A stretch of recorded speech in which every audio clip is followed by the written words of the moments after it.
الحمد لله وكفى والصلاة والسلام على عباده الذين اصطفى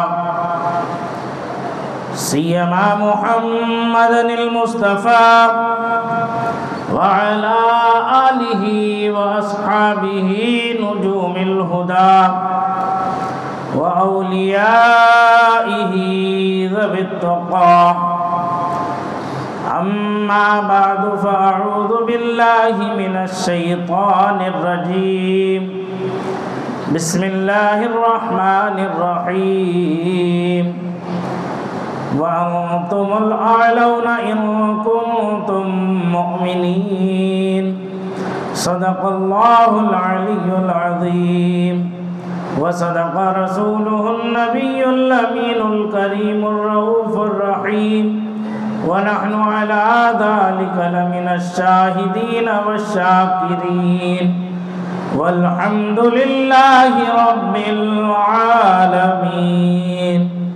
درود پاک پڑھے اللہم صلی علی سیدنا و مولانا محمد معدن الجود والکرم وآلہ وصحبہ وبارک وسلم صلاة و سلاما علیک یا رسول اللہ صلاة و سلاما علیک یا حبیب اللہ صلی اللہ تعالی علیہ وسلم. حضرات کرام، اللہ رب العزت جل جلالہ وعم نوالہ کا فضل اور احسان ہے کہ اس نے ہمیں اور آپ سب کو دولت ایمان و عمل کے ساتھ عقیدے کی صحت و سلامتی عطا کی اور نماز جمعہ ادا کرنے کی توفیق رفیق عطا فرمائی. یہ ماہ خیر و برکت رجب المرجب کتنی تیزی کے ساتھ ہم سے رخصت ہو رہا ہے، جس کی آج 22 تاریخ ہو گئی. 22 رجب کب آ گئی، کس وقت آ گئی، ہمیں اندازہ بھی نہیں ہو پا رہا. دیکھ رہے ہیں کہ وقت اپنی منزل کی طرف کتنی تیزی کے ساتھ رواں دواں ہے. وقت بدلا، حالات بدلے، زمانے کے تقاضے بدلتے جا رہے ہیں. کل کیا ضرورت تھی، کیا ہمیں معاملات اور مسائل درپیش رہے وہ کل تک، لیکن اب آنے والے وقت میں کیا حالات بدلیں گے، کس کروٹ پر ہمیں اپنی زندگی کو گزارنا ہے، کس طرح ہمیں اپنے معمولات کو آگے بڑھانا ہے، ہم اس طرف متوجہ بالکل نہیں ہیں. ہماری توجہ ہے ہی نہیں. کسی نے کیا خوب کہا، وہی چال بے ڈھنگی جو کل بھی تھی وہ اب بھی ہے. ہم اپنے آپ کو بدل نہیں پا رہے، جبکہ قرآن مقدس ارشاد فرماتا ہے لیس للانسان الا ما سعی، نہیں ہے انسان کے لیے مگر اتنا ہی جتنا اس نے کوشش کی. اس نے کوشش کی. حدیث پاک میں اللہ کے رسول صلی اللہ علیہ وسلم نے ارشاد فرمایا من جد فجد، جس نے کوشش کی وہ کامیاب ہو گیا، اس نے پا لیا. جس نے کوشش کی اس نے حاصل کر لیا. ظاہر سی بات ہے جتنی محنت ہوگی اتنا ہی ثمرہ ملے گا، اتنا ہی پھل ملے گا. کبھی کبھی ایسا ہوتا ہے کہ انسان بہت محنت کرتا ہے، بڑی مشقت کرتا ہے، لیکن اس کا حاصل جو ہے بالکل نہ کے برابر ہو جاتا ہے. ہوتا نہیں ہوتا؟ کیوں؟ کس لیے ہوتا؟ وہ اتنی محنت و مشقت کے بعد بھی اس میں کامیاب نہیں ہو پاتا. جبکہ اللہ کے رسول نے فرمایا من جدہ فجدہ، جو کوشش کرے گا وہ کامیاب ہو جائے گا. سرکار کا فرمان تو اپنی جگہ حق ہے، اس میں کوئی دو رائے نہیں ہے، وہ بدلنے والی چیز نہیں ہے. جو آقا نے کہہ دیا کہہ دیا۔ اب ہمیں اپنی ناکامی کا جائزہ لینا چاہیے۔ ہم جس سمت میں جس رخ پر چل رہے ہیں، کیا وہ سمت ہماری صحیح ہے؟ وہ رخ ہمارا صحیح ہے؟ ہمیں جانا ہے مغرب کی جانب اور ہم چل دیے مشرق کی جانب، تو کیا ہم اپنی منزل کو پالیں گے؟ ہم اپنی منزل کو پالیں گے؟ کیوں؟ اس لیے کہ سمت ہی بدل گئی، رخ ہی بدل گئے۔ تو اب ہم بہت آگے نکل چکے، اب ہمیں پتہ چل رہا ہے کہ ہم بہت آگے آ گئے، ہمیں تو جانا تھا دوسری طرف۔ تو اب یہ تکلیف مالا یطاق ہو گیا، ایسی تکلیف جس کی یہ طاقت نہیں رکھتا تھا، جتنی اس کے پاس قوت تھی، انرجی تھی، اتنا تو یہ گوا چکا۔ اب وہاں سے پلٹ کر کے آنا ایک بڑا درد سر کا معاملہ بن گیا۔ جیسے میرے حضرت کہا کرتے تھے، بڑے چھوٹے چھوٹے جملے فرماتے تھے، درد سر کے واسطے، درد سر کے واسطے سندل لگانا ہے مفید۔ آج ہمارے یہاں رواج ہے ساؤتھ انڈیا میں کہ چندن کی لکڑی ہوتی ہے سندل کی، کبھی کہیں درد ہوتا ہے نا، ہم نے دیکھا ہمارے بزرگوں کو بھی، وہ انہوں نے سل پر گھیسا اور اس کا جو چندن کا وہ نکلتا تھا وہ اٹھا کے لگا لیتے تھے، درد کافور ہو جاتا تھا۔ تو درد سر کے واسطے سندل لگانا ہے مفید، لیکن اس کا گھسنا اور لگانا درد سر سے کم نہیں، اس کا گھسنا اور لگانا درد سر سے کم نہیں۔ کون بیٹھے گا، کون گھسے گا، کون لگائے گا؟ آج تو بام چاہیے کہ ادھر درد ہوا اٹھایا لگا لیا، اب گھس کون رہے بیٹھے ہوئے لکڑی کو؟ سمجھ میں آ گئی؟ تو اب جب ہم اپنی منزل کا پتہ نہ پا کر غلط راستے پر چل جائیں گے تو ہم کیسے اپنی منزل تک پہنچ پائیں گے؟ اس لیے ہماری اتنی محنت و مشقت رائے گاہ چلی جاتی ہے، بیکار ہو جاتی ہے۔ کوئی بھی کام کرنے سے پہلے اچھی طرح سے سوچ لینا چاہیے، سمجھ لینا چاہیے۔ جو بھی کام ہم شروع کرنے جا رہے ہیں ان کام کے کرنے والوں سے ایک مشورہ کر لینا چاہیے، اس کے نفع اور نقصان سے واقف ہو جانا چاہیے۔ ہم اپنا سفر آخرت کی جانب کر رہے ہیں، سب کا سفر آخرت کی طرف ہی ہے۔ یہ تو دنیا دارالاسباب ہے، یہاں چند ساعت، چند لمحات زندگی کے جو اللہ نے مقرر کیے ہیں اتنے ہی وقت کے لیے ہمیں یہاں ٹھہرنا ہے، اس سے زیادہ کوئی ٹھہرنے والا نہیں ہے اس خاکدان گیتی پر۔ ہر ایک کو اپنا رخت سفر باندھنا ہے، آگے جانا ہے۔ منزل بھی سامنے ہے، حالات بھی سامنے ہیں، تجربات بھی سامنے ہیں، لیکن اس کے باوجود ہم خواب غفلت میں ہیں۔ غفلت کی اتنی موٹی چادر تنی ہوئی ہے کہ اسے 10 آدمی پکڑ کر بھی اگر کھینچیں گے تو اتر نہیں پا رہی ہے، بہت مشکل مسئلہ ہو گیا۔ اب جب تک کہ یہ خود اپنی طرف سے اوپر سے پکڑنے والا الگ کھینچے، طاقت ڈالے، اور یہ نیچے سونے والا اس غفلت کی چادر کو اتارنے کے لیے اپنی جو سائیڈوں میں دبا ہوا حصہ ہے اسے ڈھیلا کر دے، اسے جب ڈھیلا کرے گا کھینچنے والے کے لیے آسانی ہوگی کہ وہ چادر اس کی آسانی کے ساتھ اتر جائے گی۔ اب کھینچنے والا تو کھینچ رہا ہے لیکن یہ اپنے سائیڈوں میں دبائے ہوئے پڑا ہے، سو رہا ہے، تو وہ کیسے کامیاب ہو جائے گا؟ اسی لیے بزرگوں نے فرمایا جاگنا ہے جاگ لے افلاک کے سائے تلے، جاگنا ہے جاگ لے افلاک کے سائے تلے، حشر تک سوتا رہے گا خاک کے سائے تلے۔ اگر یہاں نہیں جاگے تو وہاں بے چینی رہے گی، اگر یہاں جاگ گئے تو وہاں فرمایا جائے گا نم کنومت العروس، ایسے سو جا جیسے پہلی رات کی دلہن سوتی ہے۔ جب تک کہ اس کا شوہر اسے جگاتا نہیں وہ اٹھتی نہیں، اور جب تیرا خالق، تیرا مالک، تیرا پروردگار قیامت کے دن، قرآن نے فرمایا یوم ندعو کل اناس بامامہم، جب ہم پکاریں گے ان کے امام و مقتدا کے ساتھ، تو یہ سب کے سب باہر اٹھ کر کے آئیں گے۔ جب تک وہ ندائے غیبی تمہیں آواز نہ دے دے تم اپنی قبر میں آرام سے سوتے رہو۔ کیوں؟ دنیا میں تم نے بڑی مشقت اٹھا لی، بڑی کوششیں کر لی، بڑی محنتیں کر لی اللہ اور اس کے رسول کو راضی کرنے کے لیے، اس کے حلال کو حلال جانا، اس کے حرام کو حرام جانا، جائز کو جائز جانا اور ناجائز کو ناجائز سمجھ کر کے تم نے ہر اٹھتا قدم اس کی رضا کے لیے اٹھایا، اس کے خوف سے بچتے رہے۔ تو لہذا تمہارے لیے یہ قبر کی منزل آرام کی جگہ ہے، یہ آسانی کی جگہ ہے، اس لیے سو جا ایسے جیسے پہلی رات کی دلہن سوتی۔ اب اسی وقت اٹھنا جب تیرا رب تجھے پکارے۔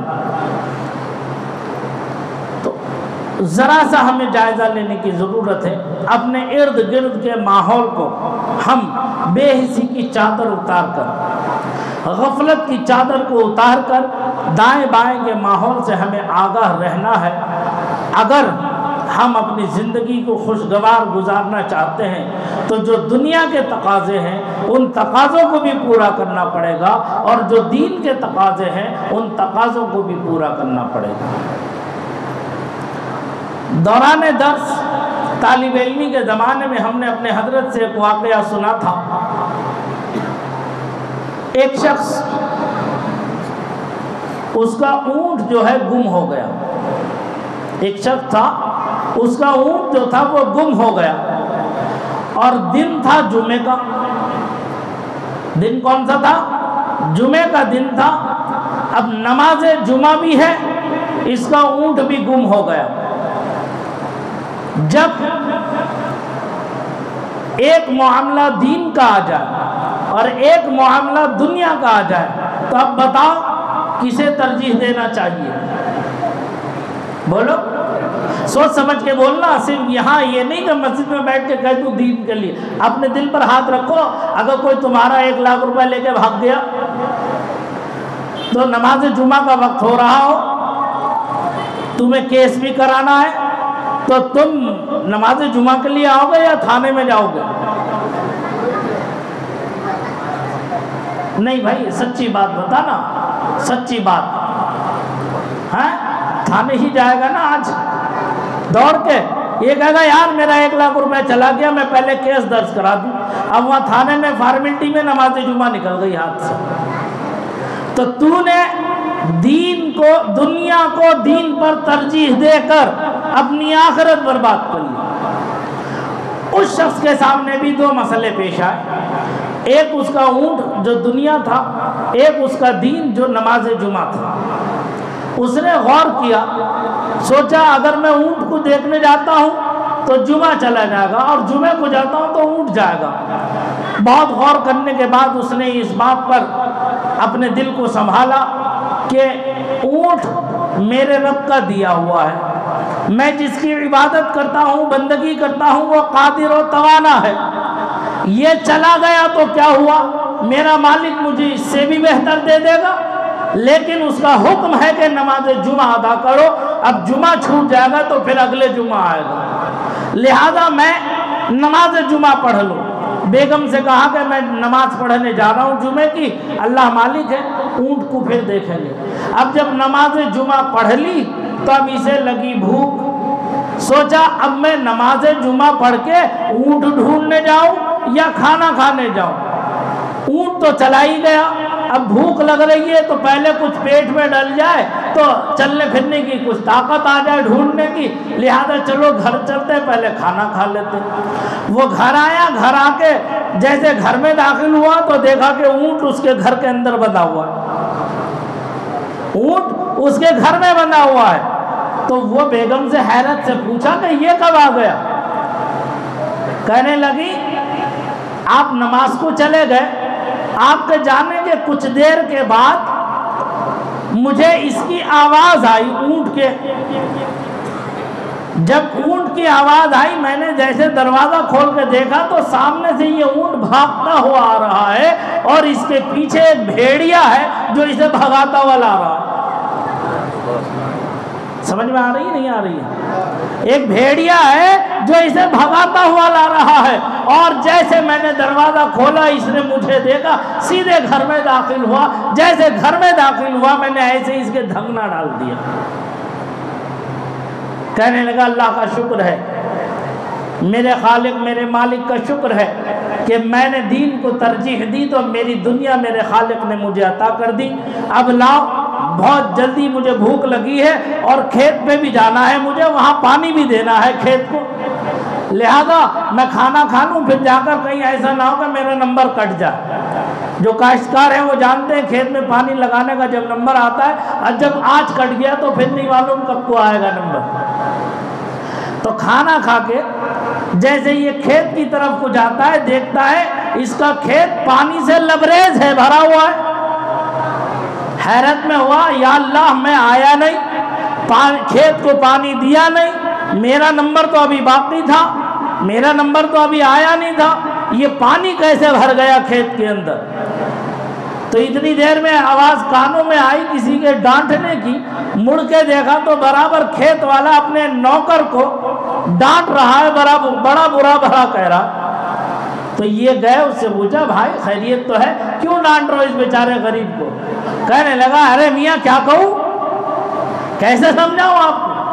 ارے میرا نمبر تھا کھیت کا پانی کا، یہ نالائق سو گیا، اس کے سونے کی وجہ سے میرے کھیت سے پانی کٹ کے تمہارے کھیت میں کو چلا گیا اور تمہارا کھیت لبریز ہو گیا، میرا کھیت کا نمبر کٹ گیا۔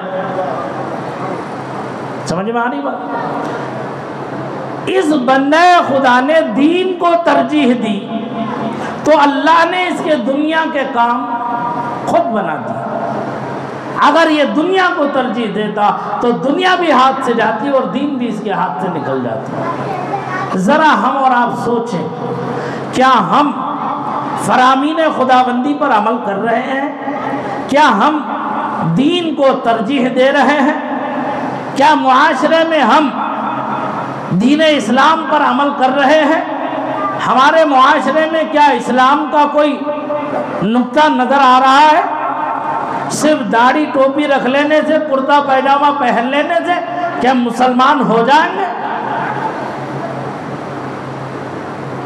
ہماری ذات سے جو نفع پہنچنا تھا، ہماری ذات سے آج نفع کی جگہ نقصان پہنچ رہا۔ ہم نے دین کو ترجیح دینا چھوڑ دیا دنیا کے مقابلے میں، آزادی کے مقابلے میں، ماڈرن زمانے کی دہائی دے دے کر۔ مجھے بہت تکلیف ہوئی جب میں نے ان مسلمان بچیوں کا اور ان کی والداؤں کا وہ بیان سنا جس میں وہ علماء سے شکایت کر رہی ہیں، علماء پر اپنی ناراضگی ظاہر کر رہی ہیں۔ میں ان سے مؤدبانہ گزارش کروں گا، علماء تو اپنا کام کر رہے ہیں، علماء حق کو حق کی بیانی میں کوئی کسر اٹھا کے نہیں رکھ رہے ہیں، لیکن تم لوگ کہاں؟ آج جو علماء پر انگلیاں اٹھا رہے ہیں، یا تو وہ نادان ہیں، کم علم ہیں، یا کسی دوسرے کے بہکاوے میں آ کر اپنے مذہبی پیشواؤں کے خلاف کھڑے ہو کر ماحول کو بگاڑنے کی کوششیں کر رہے ہیں۔ ان کو پہلے اپنے گریبانوں میں جھانکنا چاہیے، اپنے گریبانوں میں دیکھنا چاہیے۔ علماء تو روز اول سے یہ کہہ رہے ہیں، یہ بتا تم علماء کی وجہ سے دین پر قائم ہو یا اپنے رب کی رضا کے لیے دین پر قائم ہو؟ جواب دو، کس کے لیے قائم ہو تم دین پر؟ کس کے لیے تم نماز پڑھتے ہو؟ علماء کے کہنے پر یا تمہارے رب کے حکم پر، اللہ اور اس کے رسول کے فرمان پر؟ جب اللہ اور اس کے رسول کا فرمان 1400 سال سے آقا کائنات نے جب فرما دیا، قرآن پیش کر کے بتا دیا، جتا دیا، تو عمل کرنا قوم مسلم کا کام ہے کہ کسی اور کا کام ہے؟ یہ بتاؤ۔ تم تو امت دعوت اجابت میں ہو، ایمان لائے ہو، کلمہ پڑھتے ہو، مسلمان کہلاتے ہو، مومن کہلاتے ہو، نمازی حاجی کہلاتے ہو، تو اپنے گھر کی بچیوں کی عزت و آبرو کی حفاظت کس کے ذمہ ہے؟ کالجوں کو بھیج کون رہا ہے؟ اسکولوں میں پڑھا کون رہا ہے؟ علماء تعلیم کے خلاف نہ کل تھے نہ آج ہے۔ علم روشنی ہے، جہالت اندھیرا ہے۔ لیکن جسے کہتے ہیں گرگٹ نے گرگٹ کو دیکھ کر کے رنگ بدل دیا، تم نے یہود و نصارہ کے ساتھ گھال میل کر کے، تال میل کر کے تم نے اسلام کو دھکا دے کر اپنی عزت و آبرو خود اتاری ہے تم نے اپنے سر سے۔ دوپٹہ تم نے اپنے سر سے اتارا ہے، ہم نے نہیں کہا تمہیں دوپٹہ اتارنے کے لیے۔ علماء پر زبان کھولنے سے پہلے سوچنا چاہیے ایسے لوگوں کو۔ کب کہا ہے کسی عالم نے، جو آج یہ ہم سے پوچھا جا رہا ہے کہ علماء کہہ دے کہ دوپٹہ ضروری نہیں ہے تو ہم آج اتار کر اسکول کالج چلے جائیں؟ اس سے پہلے کیسے جا رہی تھی؟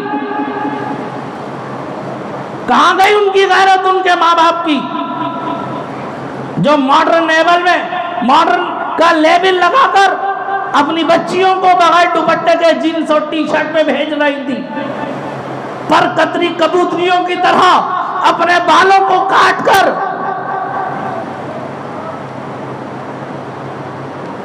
بے غیرتی کے ساتھ اسکول و کالج بھیج رہی تھی۔ آج ہم سے جواب طلب کیا جا رہا ہے، شرم آنا چاہیے ایسے لوگوں کو۔ ارے پردہ فرض ہے، کل بھی فرض تھا، آج بھی فرض ہے، آئندہ بھی فرض ہے۔ ہم تو یہی کہتے آئے اور کہتے رہیں گے، پردہ نہ مسلمان عورت نے اتارا نہ وہ اتارے گی، تمہیں جو قانون بنائے بنا لو۔ یہ ہماری عزت ہے، یہ ہماری غیرت ہے۔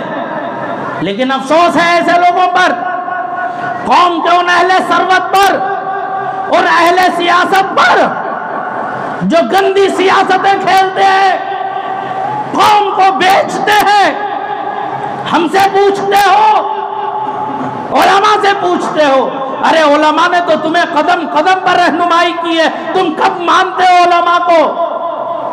سوشل میڈیا پر بکواس کرتے پھرتے رہتے ہیں۔ شرم آنا چاہیے ایسے لوگوں کو، غیرت آنا چاہیے۔ کسی کے اوپر اگر زکوٰۃ فرض ہو جاتی ہے، اگر وہ 50,000 روپلی اس کے پاس زکوٰۃ کے آتے ہیں تو وہ بھی محلے کا سیٹھ بننے کے لیے جو ہے فقیروں کی لائن میں دوڑ پڑتا ہے، اور اپنے گھر کے دروازے پر 50,000 روپے بانٹنے کے لیے 500 غریبوں کی لائن لگاتا ہے۔ شرم نہیں آتی، غیرت نہیں آتی؟ چلو بھر پانی ہو تو ڈوب مرو جا کر ایسے لوگ۔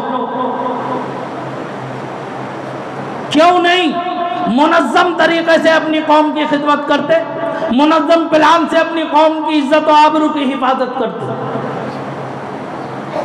ایک گھر میں 5 افراد ہیں، تم نے 50,500 لوگوں پر بانٹا تو وہ 5 افراد تمہارے دروازے پر بھکاری بن کر کھڑے ہوئے 100 روپے کے لیے۔ میری قوم کو بھکاری کس نے بنایا؟ علماء نے یا ان اہل سیاست و ثروتدانوں نے؟ کس نے بنایا؟ فقیروں کے 300 روپے کے کمبل اور چادر لے کر ویڈیوگرافیاں کرتے ہو، غریبوں کا مذاق اڑاتے ہو، اس وقت تمہیں اپنی غیرت نظر نہیں آتی جو علماء پر انگلیاں اٹھاتے ہو؟ علماء کیا تمہارے بھکاری ہیں؟ کیا تمہارے دروازے پر آتے ہیں علماء حق؟ ارے نہ کل آئے تھے یہ، نہ آج آئیں گے، نہ کبھی آئندہ آئیں گے تمہارے دروازوں پر۔ علماء حق کے لیے اللہ کے رسول نے دعا فرمائی ہے، دعائے برکت۔ تو عالم دین اگر 1,000 روپے مہینہ کماتا ہے تو وہ اپنے گھر پریوار کو پال کے 10 مہمانوں کو کھانا کھلانے کی حیثیت رکھتا ہے۔ تم 10,000 روپے کما کر بھی پھر بھی فقیر کے فقیر رہو گے، قرضدار کے قرضدار۔ کیوں؟ کیونکہ علماء حق کے حق میں اللہ کے رسول نے دعائے برکت کی ہے، تو برکت کیسے نہیں ہوگی؟ اگر علماء حق بیانی کرے تو ان پر پابندیاں کون لگاتا ہے؟ ان کی زبانوں پر تالا لگانے کی کوششیں کون کرتا ہے؟ آج اگر علماء حق کی آواز بلند کر رہے تو تمہیں سیاست نظر آتی ہے؟ اگر سیاست سیکھنا ہے تو علماء سے سیکھو سچی سیاست جو قرآن و حدیث کی روشنی میں ہے۔ ان گندی سیاستوں سے باہر آؤ، اپنی آخرت بھی نہ برباد کرو اور قوم کی دنیا اور آخرت بھی نہ برباد کرو۔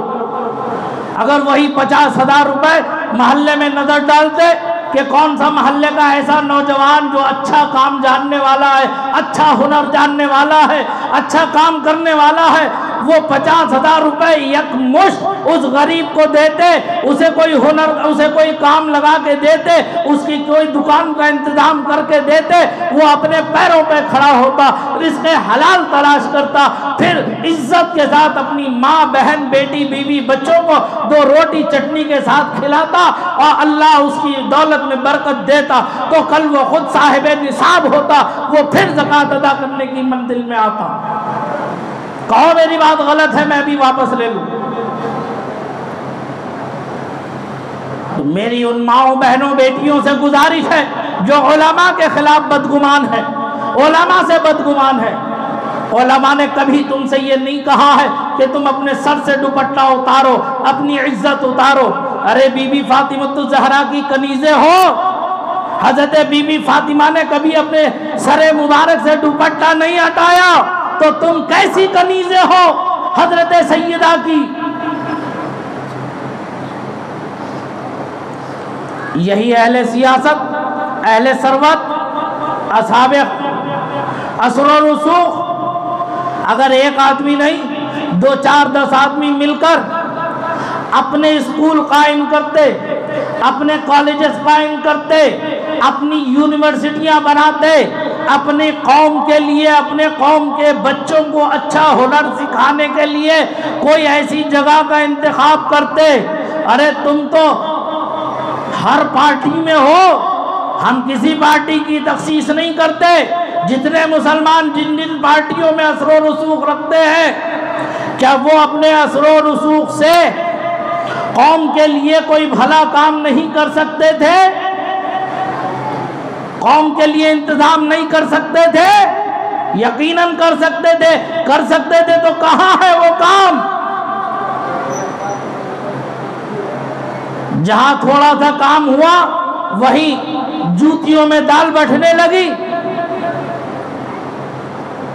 اپنے آپسی اختلافات و انتشار کے سبب بڑے بڑے کالج جو مسلمانوں کے تھے اسے برباد کر دیا، تباہی کے دہانے پر کھڑا کر دیا۔ کوئی بھلا کام کیا ہو قوم مسلم کے لیے تو بتاؤ، دل پر ہاتھ رکھ کے۔ کتنی بڑی بڑی درگاہیں، خانقاہیں ہیں، وقف کی جائیداد اور املاک ہیں ہمارے پاس، انہی تو سیاست دانوں نے بیچ کے کھا کے ایک دوسرے پر آج الزام عائد کر رہے ہیں کہ میں نے اتنا کھایا، تو نے اتنا کھایا۔ وقت میں تبدیل کرنے کا حق تمہیں کس نے دیا تھا؟ یہی وقت کی پراپرٹی جو آج بہت سے غیروں کے ہاتھ میں چلی گئی، قابض ہو گئے، کچھ تو گورنمنٹ نے قبضہ کر کے اس پر اپنے معاملات کو فائنل کر لیا۔ تمہاری اب اتنی ہمت نہیں ہے کہ اس وقت پراپرٹی کو واپس لے سکو؟ ارے جو رہ گئی ہے بچی کچی اسی کی حفاظت کر لو۔ آج بھی اتنی بڑی بڑی جگہ وقت کے پاس ہے، اگر مل کر پوری قوم کے یہ اہل ثروت اپنی انا کو دفن کر کے اپنے نام و نمود کا جنازہ پڑھ کر قوم کے حق میں وفاداری کے ساتھ کھڑے ہو جائے، دیانتداری، امانتداری کے ساتھ کھڑے ہو جائے، آج بھی میں یہ دعوے کے ساتھ کہہ سکتا ہوں 1 مہینہ نہیں گزرے گا کرناٹکا کے اندر 10 سے 20 بڑے بڑے کالجز قائم کر کے اس کی بلڈنگیں بن جائیں گی۔ اور یہ ہماری قوم کی بچیاں کیوں دوسروں کے دروازے پر پڑی ہیں بھیک مانگنے کے لیے؟ تمہاری غیرت گوارا کر رہی ہے کہ یہ دوسروں کے دروازوں پر پڑے بھیک مانگنے، جبکہ وہ بھیک نہیں مانگ رہی ہے، اپنا آئینی حق مانگ رہی ہے۔ تمہیں معلوم ہے کہ تمہارا حق تمہیں نہیں ملنا ہے، نہیں ملنے والا ہے۔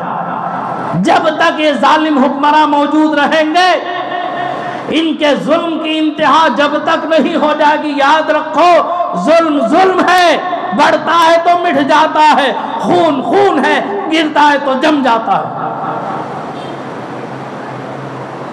میں خود تجربہ کر رہا ہوں، میں دیکھ رہا ہوں، 15 مہینے مجھے مکمل ہو رہے ہیں، 15 مہینے سے میں اپنی قوم سے چیخ رہا ہوں، چلا رہا ہوں، مسجد کی وسعت کے لیے جگہ لینا ہے۔ سنیو، تمہارے اندر کوئی دمخم نہیں ہے کہ ایک مسجد بنا سکو تم اپنی صحیح سے؟ ارے تم ایک مسجد نہیں بنا سکتے اپنی صحیح سے تو کیا کالج اور یونیورسٹی تم بنا پاؤ گے؟ ہزاروں روپے ہم غیر شرعی رسم و رواج میں اڑا دیں گے، شادی بیاہ میں اپنی عزت انا کی خاطر لاکھوں روپے برباد کر دیں گے، دین کے لیے ہم آگے نہیں بڑھ پائیں گے۔ کیوں؟ کب جاگو گے؟ کاش کہ مسجد میں وسعت ہو، اس میں بہت سے کام آگے بڑھے۔ مدرسہ تمہارا لاوارث پڑا ہوا ہے، اس کی تعمیر و ترقی کے لیے تم توجہ نہیں کرتے۔ یہ کمیٹی کے چند افراد تنہا کیا کر پائیں گے؟ تمہارے دروازوں پر جاتے ہیں، تم انہیں آج نہیں کل نہیں پرسوں کہہ کے ٹہلا دیتے ہو۔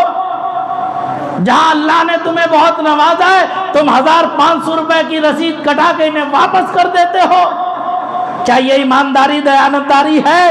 قوم کے ساتھ وفاداری ہے؟ مت کرو اپنے گھر کے آگے ہزاروں کی بھیڑ، مضبوطی کے بنیادی کام کرو، مسجدیں بنواؤ، مدرسے بنواؤ، اسکول بنواؤ، کالج بنواؤ، تعلیم کے ذرائع کو عام کرو، اپنا حق مانگنے سے نہ ملے تو چھین کے لے لو، لیکن کب؟ جب تمہارے بازو میں طاقت ہی نہیں ہے۔ لکڑی کی طاقت ڈنڈے کی طاقت سے زیادہ قلم کی طاقت ہے، قلم کی۔ تمہارے ہاتھ میں قلم ہی نہیں ہے، جہالت کے اندھیرے میں کب تک پڑے رہو گے؟ کب تک خواب غفلت میں رہو گے؟ میری باتیں کڑوی ضرور ہیں، لیکن سوچئے، غور کیجئے۔ میں نہ کسی سیاسی کا مخالف ہوں، نہ کسی صاحب ثروت کا مخالف ہوں۔ خدا کے لیے اپنے گریبانوں میں جھانکو، اپنی ذمہ داریوں کا احساس پیدا کرو۔